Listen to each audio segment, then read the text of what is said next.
Petite check des hausses.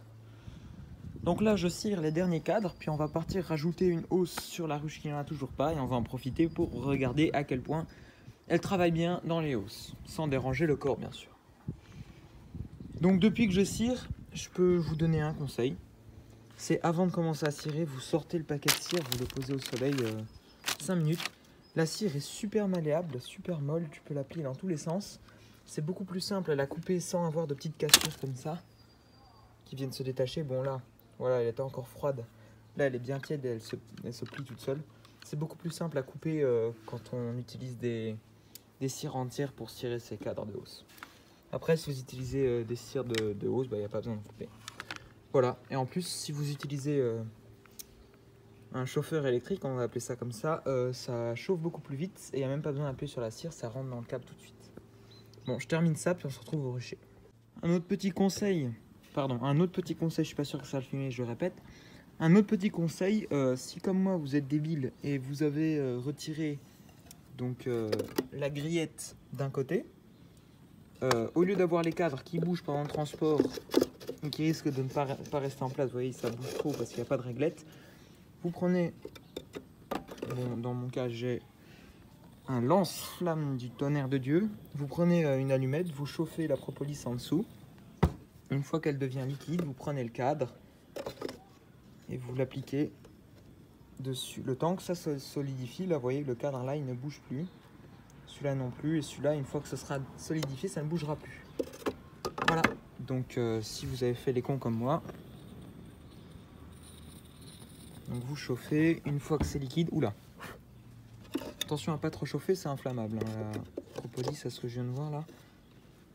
Voilà, vous posez bien le cadre et voilà, celui-là ne bouge plus non plus, celui-là non plus et celui-là non plus. Tandis que cela, voilà, et vous appuyez bien sur la propolis et ça devrait les fixer. Allez, je vous laisse. Attention, attention, ça ne tient bien que si vous avez beaucoup de propolis.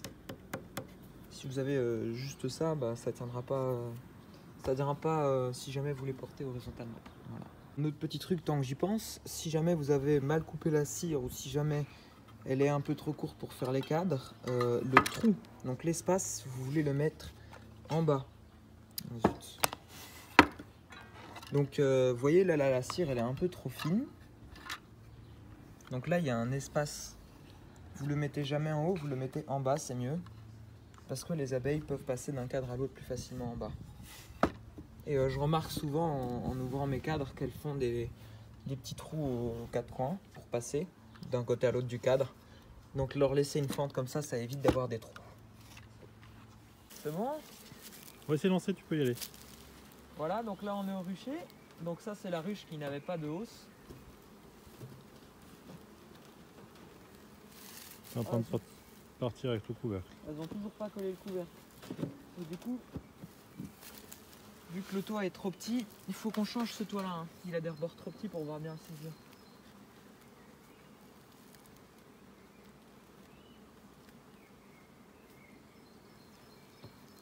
Du coup voilà, donc ça c'est la ruche la plus faible. On dit ce qui est. Je vais quand même leur mettre une hausse pour éviter qu'il y ait une explosion de population quand je suis pas au rucher et que du coup elle n'ait plus de place. Oh, j'ai fait tomber un truc sur mes abeilles, génial. Voilà, donc la hausse. On met les cadres dans le bon sens. Hop. Voilà, donc cette ruche-là, qui pour le moment n'est pas très en forme, en espérant elle est un petit peu en retard. Qu'elle le fasse. Bah si, contrairement aux autres qui ont déjà eu leur hausse il y a 4 jours. Oui, elle est un petit peu en retard, mais ça va. Oui, donc elle est moins en forme. Je sais ce que je dis. Ça se voit à la population qu'il y a dessus aussi. Ça reste une belle ruche. Voilà, donc celle-ci, j'espère ne pas tirer trop de miel de celle-ci cette année. Je pense qu'il n'y en aura pas beaucoup. Et si je vois que ça va pas du tout, je viendrai leur retirer la hausse Et je leur laisserai faire du miel pour elles. Donc, ouais, faut que j'en mette là. Maintenant, on va checker l'avancement des autres sur les hausses.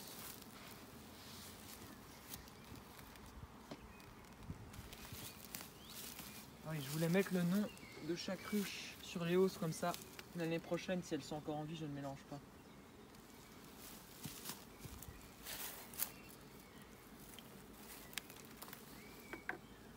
Je viens plus près. Hein. Donc cette hausse-là, on l'a posée quand? Il y a 4 jours, il y a 5 jours? Ou il y a 3 jours, je sais plus. On est jeudi, c'était ce week-end, dimanche, donc 4 jours. 4 jours.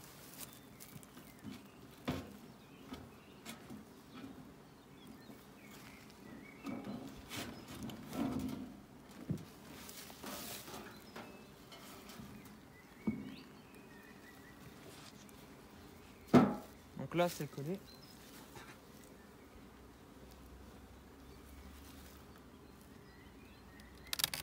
Rapproche-toi.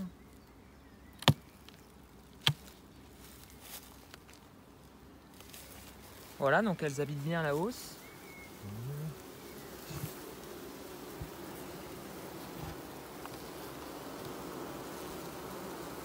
Donc là, elles sont en train de bâtir les cellules. Je vais en sortir un vite fait.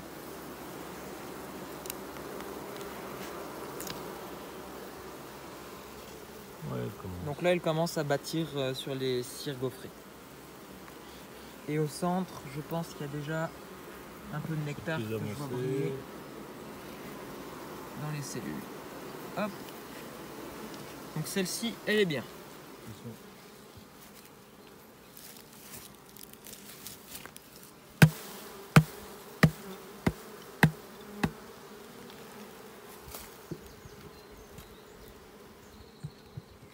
Hop.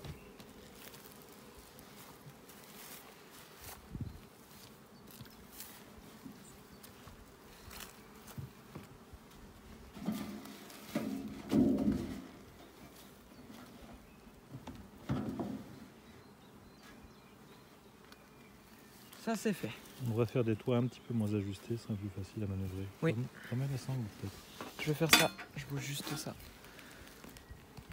Hop là.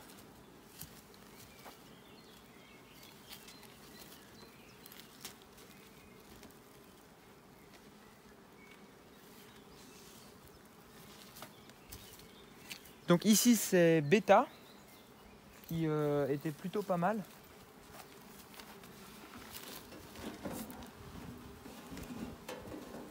Celui-là je pense qu'il est plus large en couvercle. Je sais pas, je pense qu'on les a achetés à des endroits différents. Les deux là, il y en a un c'était apiculture.net, celui avec l'étiquette.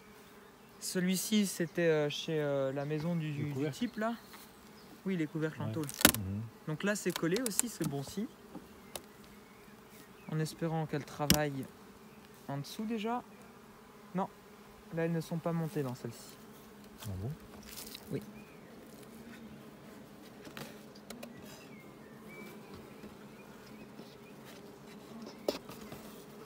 Donc là elles ne sont pas du tout montées. C'est peut-être parce qu'elles n'ont pas fini en bas, je vais jeter un oeil. Pourtant le week-end dernier elles avaient l'air un peu nombreuses sur la grille à rennes. Oui, et elles avaient fait des constructions anarchiques sur le toit, c'est pour ça qu'on a mis la hausse. En fait, je mets les hausses à chaque fois que je vois qu'il y a des constructions anarchiques sur le toit, c'est-à-dire qu'elles cherchent de la place. Mais là, visiblement, c'était peut-être un peu trop tôt pour elles.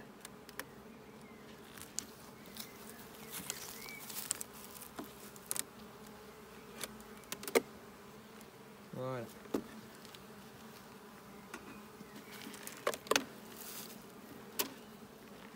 Donc ouais, la hausse est vide comme tout, il n'y a rien dedans. Ouais, c'est une hausse qui est en train de se déformer, regarde. Quoi? On a encore le problème de bois qui se fend. Pourtant elle est traitée celle-là, avec double couche. Il faudra la changer quand même. La grille à rennes qui est légèrement collée. Oui, mais il y a du monde quand même dessus. Attention, je vais taper, je recule un peu, t'as pas de main.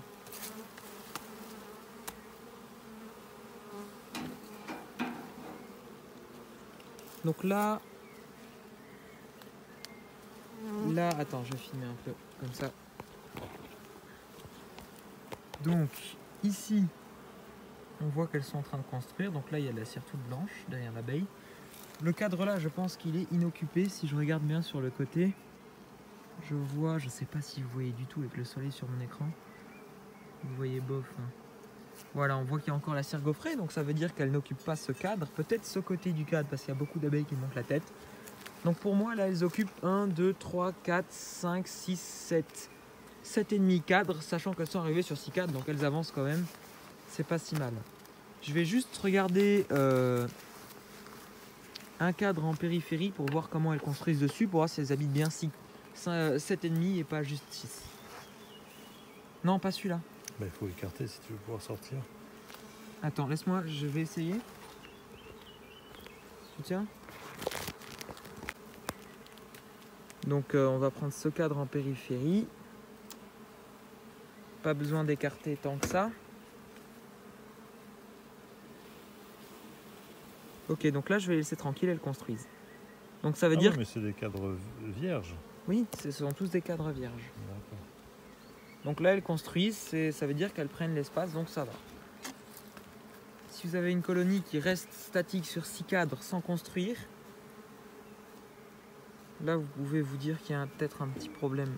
La hausse, elle est où? La hausse, on la remet pas. Non? Je sais pas. Dites-moi dans les commentaires, est-ce que c'est bien de laisser la hausse sur une ruche comme ça? En attendant, je vais la laisser quand même. Ouais, elle se déforme, hein. On devrait peut-être la ramener, la réparer. Il faudra qu'on mette des vis. N'achetez pas, regardez. N'achetez pas les housses avec les agrafes parce que c'est les seuls qui se déforment chez nous. Prenez plutôt des hausses avec les vis et des crans comme ça, ça tient très bien. Voilà, donc je sais pas pourquoi elle se déforme, peut-être le poids, pourtant c'est vide. Non, Donc l'humidité. Mais... on va laisser la hausse. On va en fabriquer une nouvelle pour pouvoir la changer. Voilà, dès lundi on va aller acheter du bois parce que ici c'est le déconfinement progressif, les magasins de bricolage seront ouverts. On va acheter du bois et on refera des hausses. Donc dites-moi, est-ce que c'est bien de laisser ou pas la hausse comme ça sur une ruche qui est encore en train de se développer à l'intérieur? Voilà. C'est peut-être un peu tôt, hein, chaque ruche a son rythme. Et là, on va s'attaquer à Caroline. Tu vas chercher ça à sangle? Ok, je vous pose 2 secondes.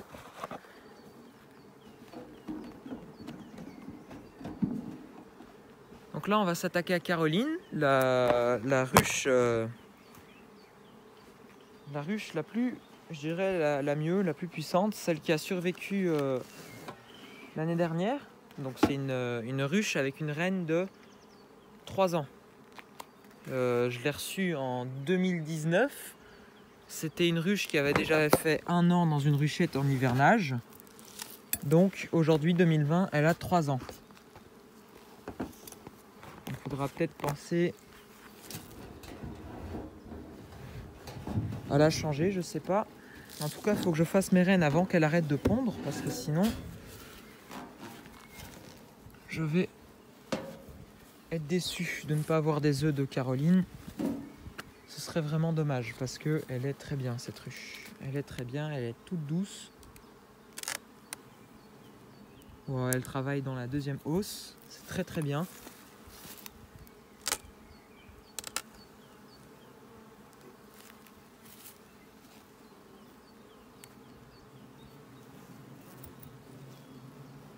Voilà, elle travaille. Donc ça, c'est la première hausse qu'on leur a mise. Ça, c'est la 2e qu'on leur a mise. Je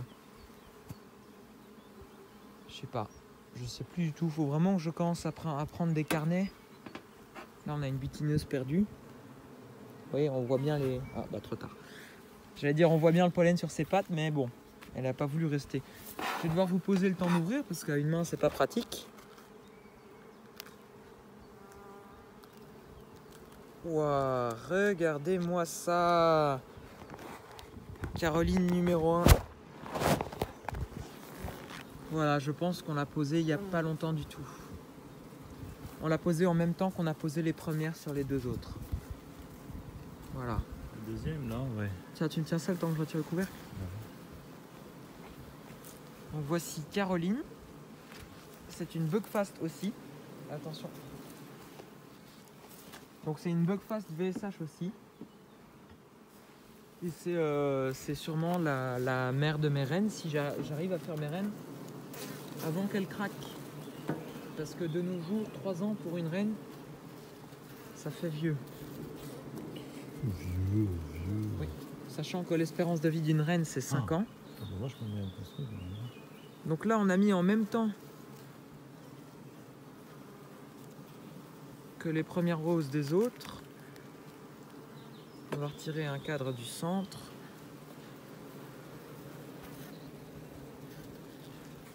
Voilà, Caroline, super douce, super sympa, comme toujours.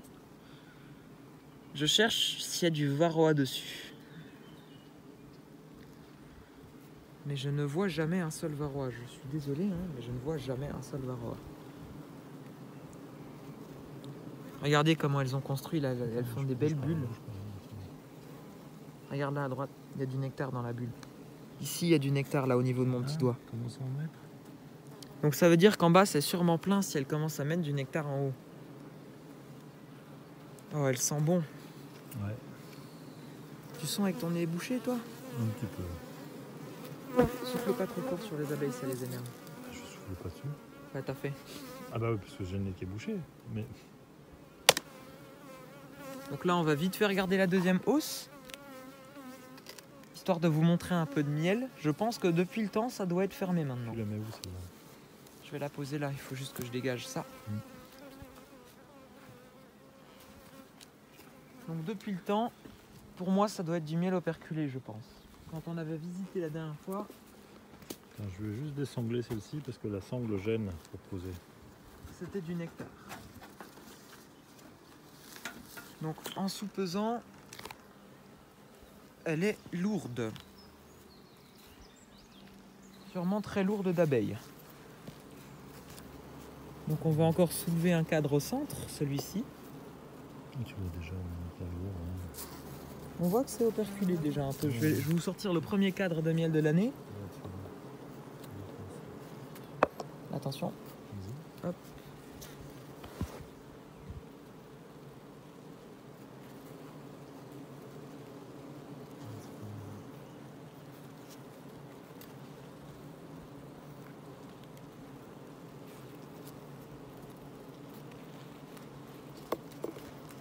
Filme pas de trop près non plus. Si, il faut bien.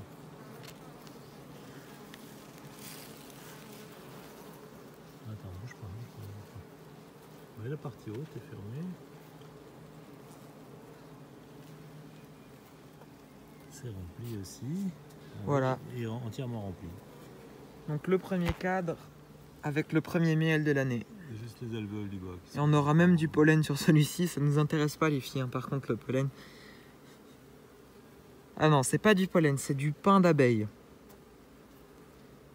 Différence, je saurais pas vous le dire, mais je suis sûr que c'est du pain d'abeille. Oui, et aussi surtout là au niveau de mon nez. Donc là c'est du pain d'abeille, généralement elles le mettent à côté du miel. Le pain d'abeille c'est ce qu'elles donnent aux larves. Donc elles récoltent le pollen comme ça, puis ensuite elles le mixent. Elles le mixent avec du miel et un peu d'eau je pense. Elles le stockent comme ça et ça fait comme du pain, ça a la même texture. Des humains en mangent aussi, ça c'est bizarre. Et voilà, ça fait du pain d'abeille. Je vais rouvrir un cadre ici, parce qu'il m'a l'air operculé un peu aussi. Là, il y a des débuts d'operculation sur celui-ci. Côté interne, face interne. Parce Et que celui-ci, il m'a l'air... c'est ouvert, hein, Celui-ci, il m'a l'air operculé. Hein. en partie. Ouais. Là, regarde sur le haut, on voit que c'est Ouais. operculé. Je vais juste le montrer aussi. Hop.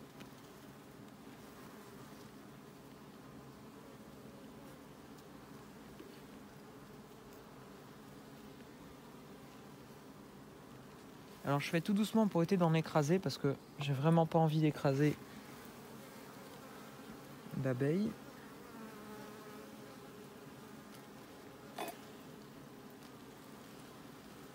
Ouais, il est pareil. Tu vois. Il est plus lourd que l'autre. Ouais. Voir ta face. Ah ouais. Voilà, donc celui-ci est déjà plus en avance que celui du milieu. Il y a déjà aussi du miel ici. Voilà. Et l'autre côté. Ah oui, il est plein. Hein. Nickel. Et ça sent. Ça Ça sent miraculeusement bon.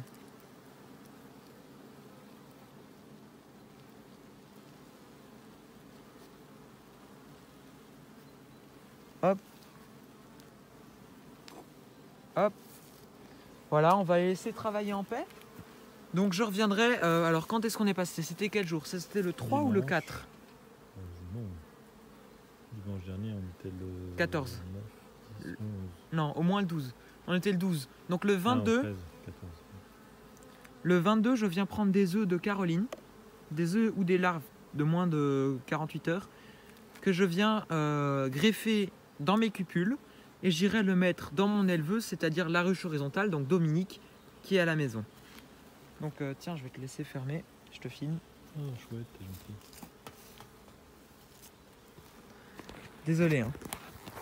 Papa aime bien aussi travailler dans les ruches. Aujourd'hui, j'ai un peu fait mon égoïste.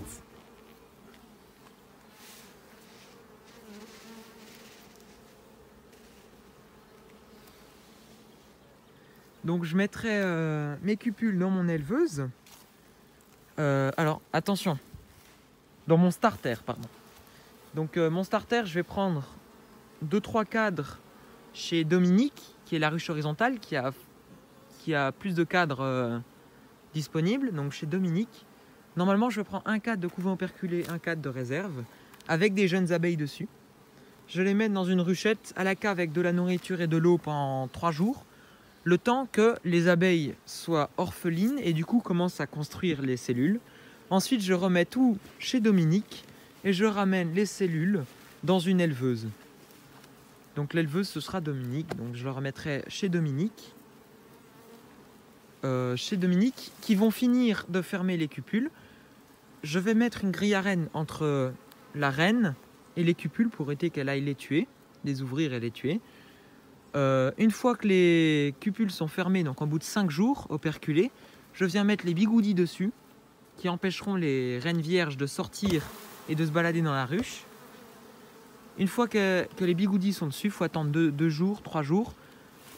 Les reines sortent et à ce moment-là, je viens récupérer celles qui ont survécu. Et je me fais alors une ruchette pour moi, 1 à 2 ruchettes pour moi. Et une ruchette pour mon ami qui n'a toujours pas pu commencer Est-ce que tu as mis l'isolant? l'apiculture. Là. Non, avec le toit. On n'a pas d'isolant dans celle-là? Si, si. Je sais pas où il est. Ah si, il est dans le toit. Ben, je t'ai dit. Ouais, j'avais pas vu. Voilà, donc j'espère réussir à faire 2 ruchettes pour moi et une ruchette pour mon ami. Donc je passerai de 5 à 7 ruches. Objectif 2020, au moins une ruche. Voilà. Une divise. Objectif 2021, c'est avoir toutes ces ruches-là encore en vie. On doublait une à chaque fois, c'est ça? En doubler une, non.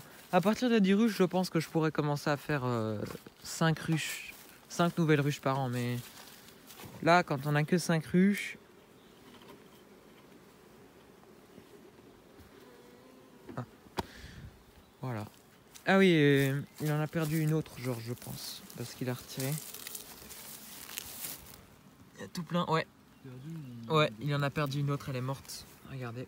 C'est comme nous, des abeilles vides, creusées, toutes mortes. Il a dû les taper là. Les abeilles sont creuses. C'est quoi ça, les abeilles creusées? Varroa, je pense. Ouais. C'est ce qu'on me dit, mais pourtant elles sont VSH, donc ça m'étonnerait. Enfin, celle-là, je sais pas quelle race il utilise. Mais celles-ci sont VSH, donc ça m'étonnerait qu'elle soit morte du VSH. Du VSH, du Varroa, pardon. Pardon? Elle était plus faible en population. Oui, elle était plus faible, mais techniquement... Voilà.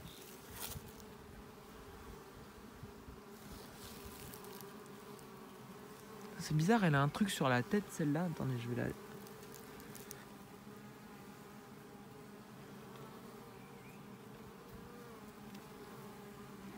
Allez, monte sur ma main. Yes. Oh non, elle a décollé. Elle a un point jaune sur la tête, je pense que c'était du pollen. Elle était marrante. Voilà. Donc lui, il a ces ruches-là qui tiennent le coup. Et je pense qu'il en a perdu 1, 2, 3. Bon, 3 sur toutes les ruches qu'il doit avoir. Pas grand chose hein, pour ici. Voilà, il a laissé ça. Je pense que c'est un nourrisseur ça. Ouais, c'est un nourrisseur en bois. Et il a laissé ça. 2 ruchettes. Je pense qu'il compte, je sais pas, faire un élevage. Donc il compte peut-être prélever des rennes de là et de là. Je remarque aussi qu'il n'y a pas de toit sur celle-ci. Je ne sais pas pourquoi. J'en ai aucune idée. Voilà. Donc c'est un peu tout. Je vais passer voir ma ruchette piège qui est toujours là-bas. Je pense que j'ai vu une abeille passer devant. À mon avis, c'est mon cerveau qui me joue des tours pour me faire plaisir. T'as repris mon truc? Ouais. Ok, merci. Tiens. Donc là, je passe juste voir la petite ruchette piège. Et puis, je pense que ce sera tout pour aujourd'hui. Donc, prochaine vidéo, probablement, je dis probablement, l'élevage de rennes, partie 2, puis partie 3. Entre-temps, il y aura aussi la première récolte, la récolte de printemps. Et peut-être que si j'attrape un essaim, il y aura une vidéo intermédiaire.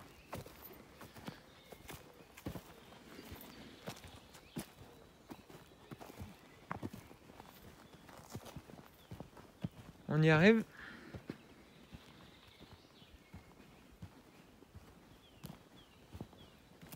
Alors, ça m'étonnerait beaucoup. Ça m'étonnerait positivement beaucoup. On va voir.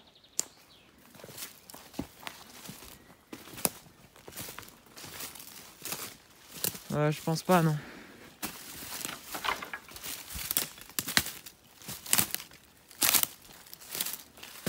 Vous avez vu ça, tout le lierre qu'il y a? Oh non, c'est vide. Hein. Je vais la remettre droite quand même.